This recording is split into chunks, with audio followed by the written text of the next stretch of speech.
Nukay 11th sida tuition chatningbane ado ai sidagi Thobal fawda barha nomagi cham changbududa ai tuition gisu school gisu double da chani changbane aduna ai tuition tawbangdan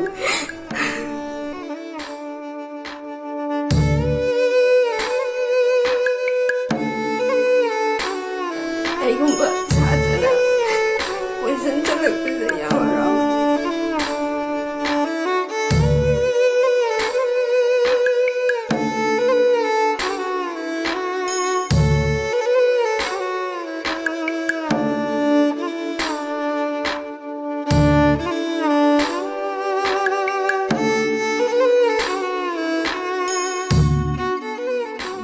ꯑꯋꯥꯕꯁꯤ ꯈꯥꯡꯖꯤꯜꯂꯒ ꯑꯗꯨꯝ ꯍꯣꯠꯅꯩ ꯃꯥꯅ ꯆꯠꯅꯤꯡꯕ ꯇꯧꯅꯤꯡꯕ ꯃꯌꯥꯝ ꯃꯃꯥꯟꯅꯕꯤ ꯃꯌꯥꯝꯅ ꯀꯣꯆꯤꯡ ꯆꯠꯄꯁꯤꯃ ꯆꯠꯅꯤꯡꯕ ꯑꯗꯨꯕꯨ ꯏꯃꯨꯡ ꯃꯅꯨꯡꯒꯤ ꯄ꯭ꯔꯣꯕ꯭ꯂꯦꯝꯁꯤ ꯃꯥꯅ ꯏꯁꯜꯂꯒ ꯉꯁꯤ ꯐꯥꯎꯕ ꯃꯥꯅ ꯑꯗꯨꯝ ꯈꯥꯡꯉꯒ ꯃꯊꯟꯇ ꯍꯣꯠꯅꯒꯅꯤꯅ ꯑꯗꯨꯝ ꯍꯣꯠꯅꯔꯒ ꯉꯁꯤꯒꯤ ꯑꯦꯛꯖꯥꯝ ꯑꯁꯤ ꯃꯥꯅ ꯃꯥꯏ ꯄꯥꯛꯅ ꯁꯨꯃꯥꯏꯅ 20 ꯄꯣꯖꯤꯁꯟꯗ ꯆꯠꯂꯛꯈꯤꯕꯅꯤ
ꯆꯪꯗꯕꯤ ꯃꯈꯥ ꯂꯩꯀꯥꯏꯗꯒꯤꯅꯦ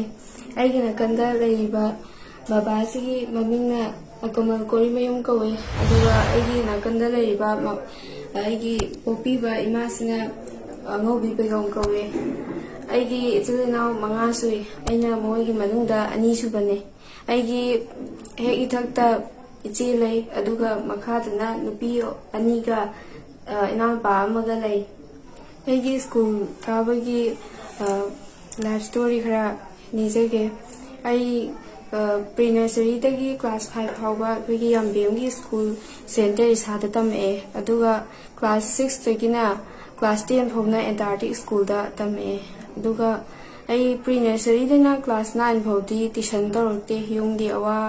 अना खरा येंगा युंगी इमा बाबाना पैसासु याम थोक्तबनिना अदुगा अखोगी चिन्नाव 5 सुबनिना मखोगी लाइक तंबगी खरसा उर्सा खरसु यादबनिना आइसु खरा महोगी मतेंग पांगनायगिदमक्ता क्लास 9 फाउदी ट्यूशन के अमता चलक्ट्रे अदुगा 10 दी मरु ओइबनिना आइना साइंस की सार अरिस चंगमदबीदगी ट्यूशन लौरे अदुगा मैथना सार नुंगायदगी लौरे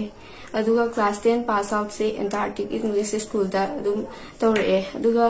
हाईसेल से एग्जाम 2022 में लौखिबा एग्जाम सिदा आइना 91.3% पैदौरगा परसेंटेज चलगा पास आउट तौरे 10 से अदुगा 11 12 नबो न्यू इरा स्कूल दा आई तमे अदुगा 11 12 तुसु पैसा खरा युंगी वाटपनिना नत्रा अवाना खरा लेबदगी आई ट्यूशन तौबा फंगत्रे अदुगा 12 तुसु दम ट्यूशन चलखिद्रे आई क्लास 9 दा ट्यूशन मैथ की तन चनिंगे अदुगो इसी क्लास 12 की ट्यूशन चौबगी पैसा ले तक आई भी ट्यूशन तौबंगिदे अदुगा इंग्लिश की ट्यूशन तौबंगिदे नुकay 11th sida ट्यूशन चनिंगबने तो आई सिदगी Thobal fawda barha nomagi cham changbududa ai tuition gisu school gisu ꯗꯕꯜꯗ ꯆꯅꯤ ꯆꯪꯒꯅꯤ ꯍꯥꯏꯗꯨꯅ ꯑꯩ ꯇꯨꯏꯁꯟ ꯇꯧꯕ ꯐꯪꯗꯕꯅꯤ ꯑꯩꯒꯤ ꯃꯥꯁꯨ ꯍꯥꯎꯁ ꯋꯥꯏꯐ ꯑꯣꯏꯅ ꯂꯩ ꯑꯗꯨꯒ ꯏꯄꯥꯅ ꯁꯦꯟ ꯊꯣꯛꯕꯤꯗꯦ ꯑꯣꯏꯔꯒ ꯁꯦꯟ ꯌꯥꯝ ꯊꯣꯛꯇꯕꯅꯤꯅ ꯑꯩꯒꯤ ꯑꯅꯤꯡꯕ ꯑꯃꯗꯤ ꯑꯩꯈꯣꯏ ꯏꯆꯤꯜ ꯏꯅꯥꯎꯒꯤ ꯑꯅꯤꯡꯕꯁꯨ ꯌꯥꯝ ꯊꯨꯡꯍꯟꯕ ꯉꯝꯈꯤꯗꯦ ꯑꯗꯨ ꯑꯣꯏꯔꯒꯁꯨ ꯑꯩꯒꯤ ꯑꯄꯥꯝꯕ ꯈꯔꯗꯤ ꯃꯣꯏꯅ ꯑꯅꯤꯡꯕ ꯊꯨꯡꯕꯁꯤꯗ ꯑꯩ ꯌꯥꯝ ꯄꯦꯟꯖꯩ ꯑꯩ ꯉꯁꯤ ꯉꯔꯥꯡꯃꯛꯇꯤ ꯑꯦꯛꯖꯥꯝ ꯍꯥꯏꯗꯣꯛꯅꯦꯅ ꯈꯟꯕꯅꯦ ꯑꯗꯨ ꯉꯁꯤ ꯍꯥꯏꯗꯣꯛꯄꯁꯤꯗ ꯑꯗꯨꯝ ꯈꯔ ꯏꯁꯥꯗ ꯄꯥꯈꯠꯄꯗꯤ ꯐꯥꯎꯋꯦ ꯑꯗꯨꯒ ꯉꯁꯤ ꯄꯨꯡ 3ꯗ ꯑꯦꯛꯖꯥꯝ ꯍꯥꯏꯗꯣꯛꯅꯦ ꯍꯥꯏꯕꯗ ꯑꯩ ꯉꯥꯏꯔꯦ ꯑꯗꯨꯒ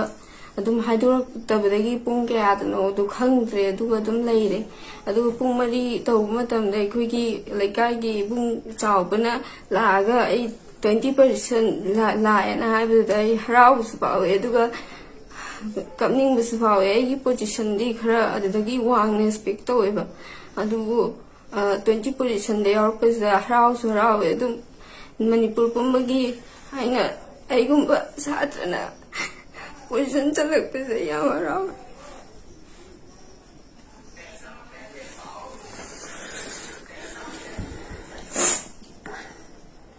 ꯇꯦꯟ ꯑꯃꯗꯤ 12ꯀꯤ